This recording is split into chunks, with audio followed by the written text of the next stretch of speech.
Dito guys no. Back to Brody na naman tayo sa gold lane at Melissa ang katapat natin. Wala ito guys, panet ito sa akin. Dito ay nakita kong nag-invade yung tank nila kaya papabigyan natin ito.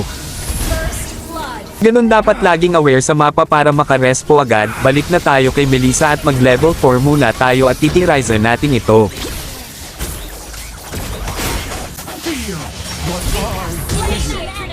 Dito guys hindi na natin titigilan at target lock na ito sa akin.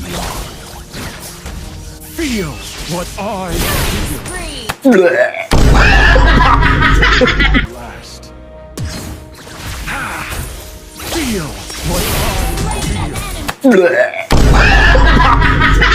At dahil naka-early tayo guys ay papakitaan ko kayo ng ilang hit punit. Kaya dito ay tayo na mismo ang dumalaw sa ating mga kakampi dahil kahit gaano kami kalamang ay hindi pa rin kami nakakapush.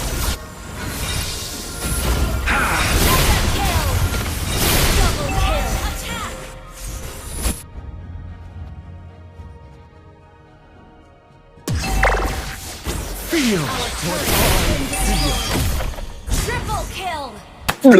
Malaki na ating lamang at unti-unti na nating maisang hit punit si Melissa. Sorry. Kung hindi lang ako naipit ng Mincetar ay savage na sana ito.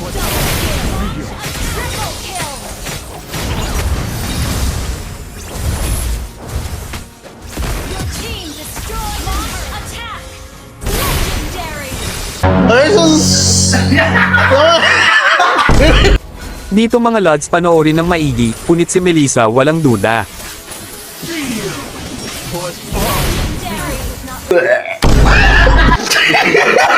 Legendary na tayo dito at hindi na tayo napigilan ng mga kalaban, dumiretso na kami sa base kasama ang Lord at tinapos ko na ang pagpapahirap kay Melissa. Bakit, boss? Boss, bakit, boss? Boss.